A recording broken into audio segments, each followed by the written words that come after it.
Please do not shoot us, as I said before, if the price of GME did not start to take off, because it has not, as we have sadly seen. We had this OPEX run up, we had all these FTD ETF expiring, and we've had a whole lot of nothing, Justin. I have a few theories as to why that is, not entirely sure. I have a lot of uncertainty.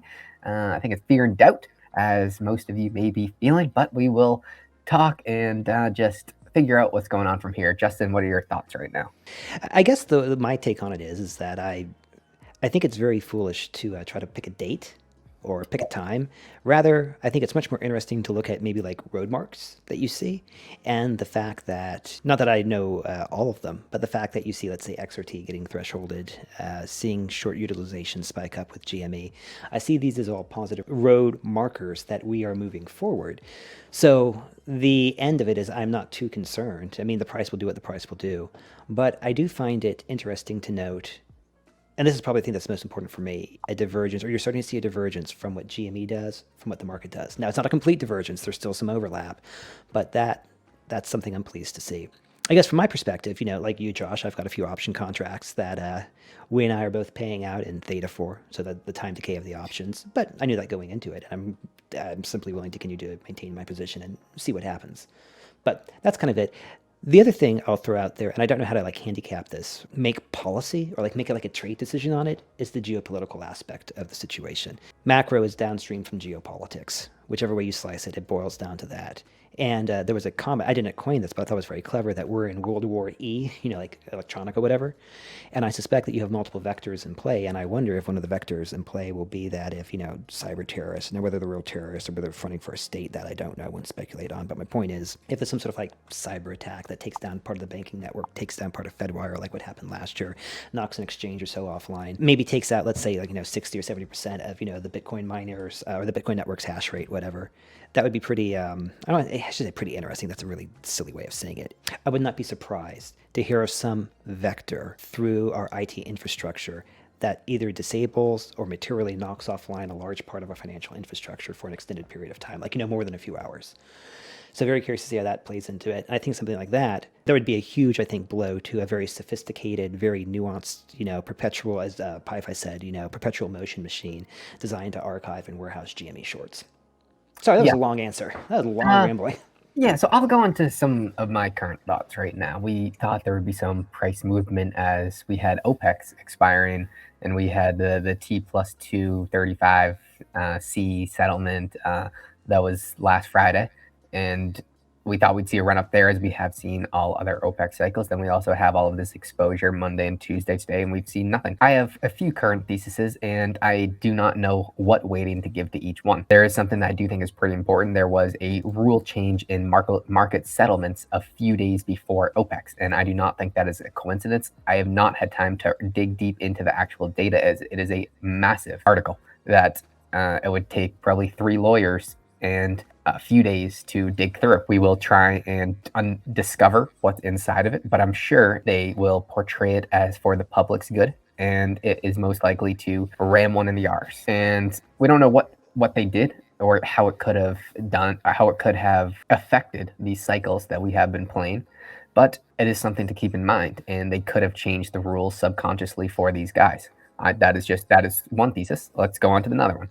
There was a margin call. And if there was a margin call Thursday or Friday, or they didn't cover, because with the volume that we saw in these days, I don't think that the options expiring, I don't think there was a coverage. I think there was a rule change, or if there was a margin call, then there's a 15-day settlement window where they force closure, and they have 15 days to come up with the cash, and that would mean sometime next week we would see a margin call and one of these big guys going down. I don't know if that's the case. It absolutely could be. I don't know what weighting to give to that, but this is why I still have the majority of, I didn't sell any of my calls because I didn't have any expiring next week anyway. So if there is a margin call, I'm going to hold until at least next Friday and see what happens then. Or number 3, we were wrong. And the probability of that is, I don't know. There's always a chance that we were misreading data or interpreting something wrong. And those are really my 3 current views right now. Do you have any pushback on that, Justin? No, my comment would be absence of evidence is not evidence of absence. And I think that the people, who are short, are really good at being short and staying short. So on one hand, I'm pleased to see that their traditional, modus operandi to deal with this, they don't seem to be working anymore. That leads me to believe that what they're doing now is inherently more risky and probably inherently more unstable, which means that if you have some, external event, a geopolitical situation, a hack or whatever, just something goes down that destroys, the ways that they're keeping the party going. That'll be very interesting. I also find it interesting to note the system will want this to go on as long as it can. This could potentially be an extinction level event for the system. So I suspect the system will do everything it can to protect the system. Now, how it plays out, how many more tricks they have up their sleeve, that I don't know. But I think that from the overall big picture, it's really interesting to see the ins and the outs of it. And just reiterating what I said before, just because you and I can't see anything, again, that doesn't necessarily mean that nothing is happening. Again, the fancy way of saying it is absence of evidence is not evidence of absence. Yes, but until we see the actual evidence, you're wrong. Before you see the price, you have to say that you're wrong. But there was something that really interesting today. Tuesday, March 1st, that we saw. No volume. Absolutely. That the stock was dead. The stock market as a whole was down pretty decently. And I do, as Justin was saying, like to see this negative beta or negative correlation to the market. And as that continues to accelerate, I think there is only real plus side to that. I think the volume was like 1 million. It was pathetic. It is. A million and change right there. Yeah. And that is, who knows how to discount that. I don't know what's going to happen. I mean, best case scenario for us, there was a margin call and they have 15 days to come up with the capital. I don't know, though. It seems very timely that the rules of settlement processes were changed just a few days before OPEC. And to me, that potentially signifies that they were indirectly given some sort of timing bailout and these cycles could change. And therefore, we have to adapt because just think about it. If now that the majority or a large portion of retail is starting to understand these cycles, it is going to be detrimental to the big guys if retail knows these cycles and knows how to play them. So if they could have got the rules changed to change the cycles and to fadangle and financially masturbate in a new way, then they would absolutely do so. Yeah, or not even just do that, but like if you're facing, again, like an extinction level event, what are your choices? I mean, people don't go quietly into that good night. Like you would take everything you can, no matter how risky it was. It's like the Hail Mary pass.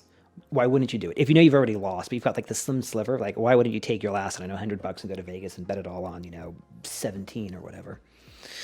But in any event, like I said, I mean, it'll happen when it happens. If it happens, I do think that you've got a large amount of financial energy that's been pulled back. And I don't know, not to sound too silly, but it's like this massive, sort of Damocles, I think that's, floating over the financial system. And that might be part of it too. So let's say someone did get a margin call, or multiple people got margin called. I also suspect the people giving the margin call, they might not necessarily wanted to give the margin call because they knew in turn what that would trigger. So you get into the corporate world of bullshit here where you can have things like slow walk, like, okay, well, we've got 15 days. So go ahead, call Susie at Department A and let her know that by tomorrow. I mean, there's ways that you can like really drag your feet. And sure enough, by the end of day 15, you might have a come to Jesus moment. But if you can draw everything else out, well, at least you had, 15 days where, you might have gotten, a break or whatever, or some relief. Yeah, and maybe we start to see the market start tanking, and until this happens, I mean, that's something that I'm really looking at. If let's say the market is tanking over the next week and a half, 2 weeks, and GME's flat to doing nothing, then I would think there's a decent probability that there is something going on in the shadows that we can't see, and that is pretty much all I can discount towards that. Yeah, so I'll make two. I wouldn't call these predictions, but I would say these are two things I'm keeping my eyes really closely on. I'm not a technical analysis guy, but it seems to me, or at least in my mind, I perceive there to be a pattern with BTC and crypto in general. That is, when BTC and crypto pump, GME tends to dump. And likewise, when the crypto land tends to dump, GME tends to pump.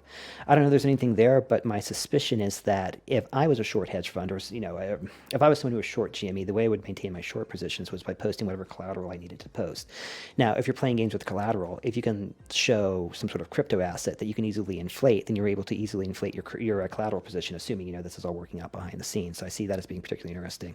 So, anyways, the point is that kind of as a rule of thumb, if you see, let's say during the night, so I'm in Central Time, Josh, you're in Eastern Time, but midnight or whatever, right? If you see, I don't know, like a 5 to 15% drop in the crypto markets or BTC, I would guess that would probably mean a green day for GME, and vice versa. I would say the opposite's the true.